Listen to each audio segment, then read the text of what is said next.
there are those similarities, there are differences, but Senator Rubio is on a path, and he's shown people who have underestimated them that that's not a good choice to make.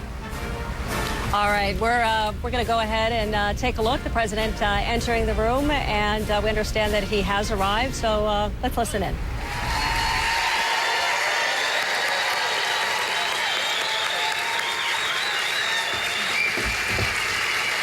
Thank you. Thank you. Gracias. Thank you so much. Thank you. Thank you. Thank you, everybody. Please have a seat. It is good to be back at NALEO. Qué placer estar aquí con tantos amigos. It is wonderful to see a lot of good friends from all across the country. It is nice to be at Disney World. This is now the second time I've come to Disney World without my daughters. They are not happy with me. I want to thank Secretary Solis for the introduction and for her hard work. She is one of the best labor secretaries we have ever had, and she is thinking about you each and every day. I want to thank Sylvia and Arturo for their outstanding leadership. Arturo, happy early birthday. I will not sing, don't worry. Welcome to the other side of the hill. And it is especially good to have Ambassador Marie Carmen Aponte here with us. We are very proud of her.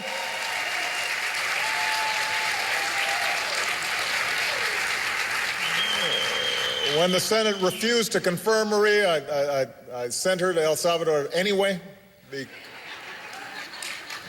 because I knew she was going to do an outstanding job, and she has. And I'm glad to see the Senate finally confirmed her last week. So she's now official. Last but not least, I want to thank all of you. It's always nice to get out of Washington. It's nice to get a little Florida sunshine, but it's especially nice to see folks who have devoted themselves to serving their communities and their country, who've dedicated themselves to making people's lives just a little bit better, each and every day, at every level. School board, state legislatures, county boards. You guys are where the rubber hits the road. And I've had a chance to see many of you in your local communities and hear the stories of all your efforts and all your hopes and all your dreams, and also some of your frustrations and the hardships that are taking place. You know, yesterday your featured speaker came here and said that the election in November isn't about two people. It's not about being a Republican or a Democrat or an independent. It is about the future of America. And while we've got a lot of differences, he and I, on this point, I could not agree more. This is about America's future. The defining issue of our time is whether we carry forward the promise that has drawn generations of immigrants to our shores from every corner of the globe, sometimes at great risk. Men and women drawn by the promise that no matter who you are, no matter what you look like, no matter where you come from, no matter what your last name, this is a place where you can make it if you try. This is a place where you can make it if you try. And whether our ancestors arrived on the Mayflower or were brought here on slave ships, whether they signed in at Ellis Island or they crossed the Rio Grande, their diversity has not only enriched this country, it helped build the greatest economic engine the world has ever known. Hungry people, striving people, dreamers, risk takers. People don't come here looking for handouts. We are a nation of strivers and climbers and entrepreneurs, the hardest working people on earth. And nobody personifies these American values, these American traits, more than the Latino community. That's the essence of who you are. All we ask for is that hard work pays off, that responsibility is rewarded, so that if these men and women put in enough effort, they can find a good job, own their own home, send their kids to college, let their kids dream even bigger, put away a little bit for retirement, not go bankrupt when you get sick. And I ran for this office because for more than a decade, that dream had been slipping away from too many Americans. Before I even took office, the worst economic crisis of our lifetimes pushed it even further from reach, particularly for a lot of Latino communities, which had already faced higher unemployment and higher poverty rates. So the question is not whether we need to do better. Of course, the economy isn't where it needs to be. Of course, there's still too many who struggle. We've got so much more work to do. But the question is, how do we make the economy grow faster? How do we create more jobs? How do we create more opportunity? The question is, what vision are we going to stand up for? Who are we going to fight for? That's what we have to decide right now. That's what this election's about. Who are we fighting for? What vision of America do we believe in? If America is about anything, it's about passing on even greater opportunity to our children. It's about education. And that's why I expanded Pell Grants, which will give an additional 150,000 children in the Latino community a chance to go to college.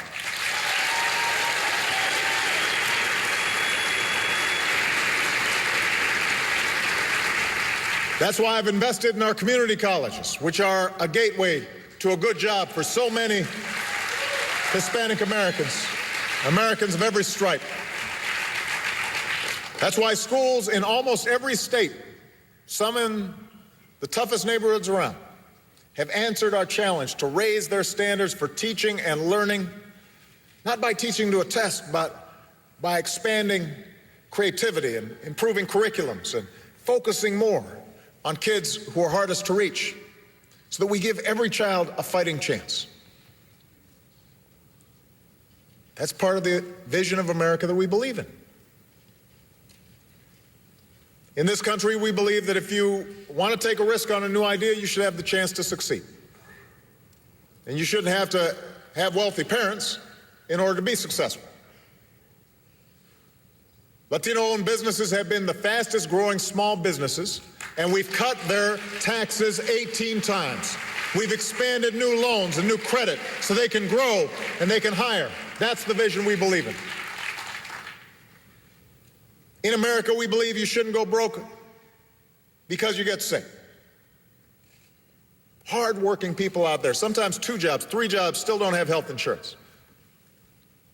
If you did have health insurance, insurance companies were able to discriminate against certain patients. That was wrong. It was wrong to let insurance companies just jack up premiums for no reason, and to have millions of working Americans uninsured, with the Latino community having the highest rate of uninsured of any community in the country. So after a century of trying, we finally passed reform that will make health care affordable and available for every American. That was the right thing to do. That was the right thing to do. That was the right thing to do.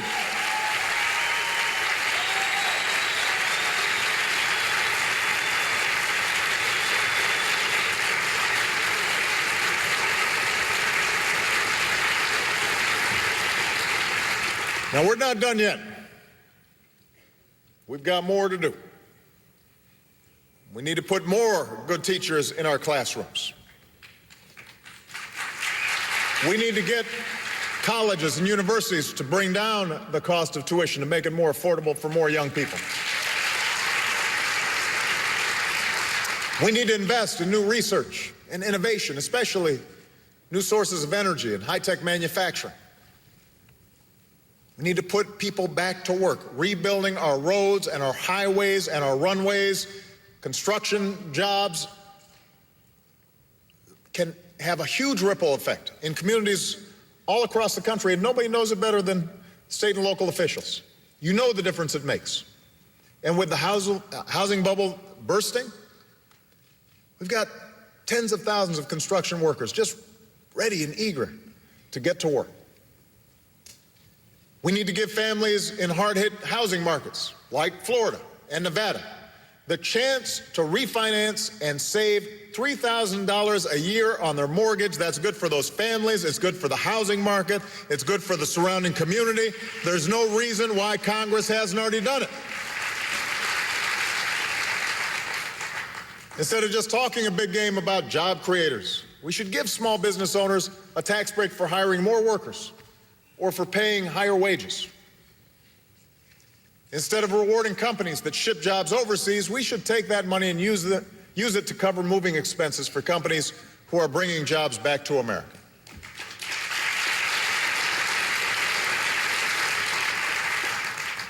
On almost every issue of concern to your community, to every community, what's holding us back isn't a lack of big ideas. It's not a lack of technical solutions.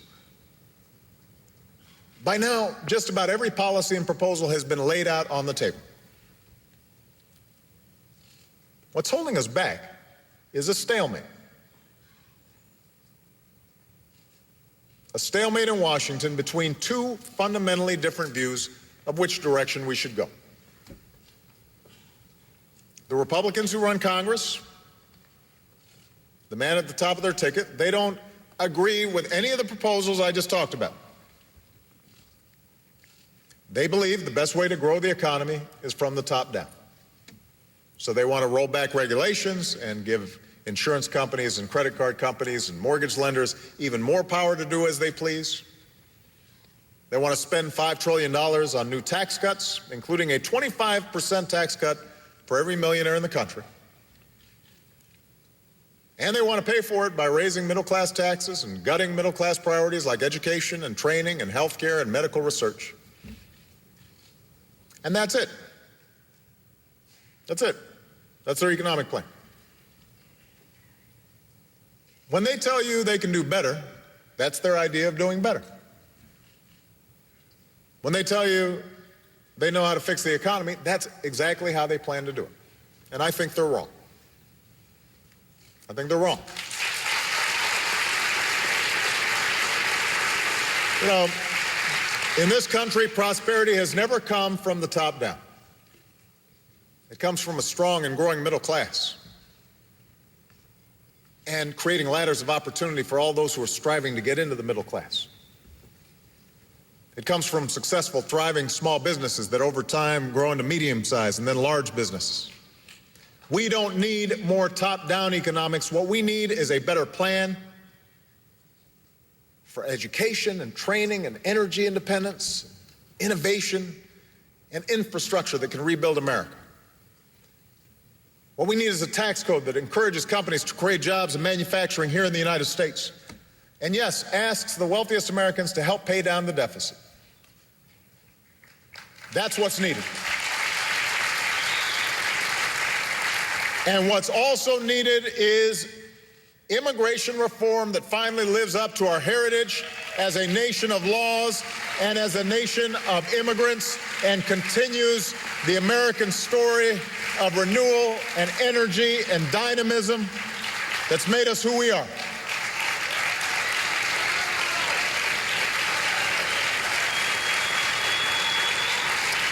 I mean, think about it. You and I both know one of America's greatest strengths has always been our ability to attract talented, hardworking people.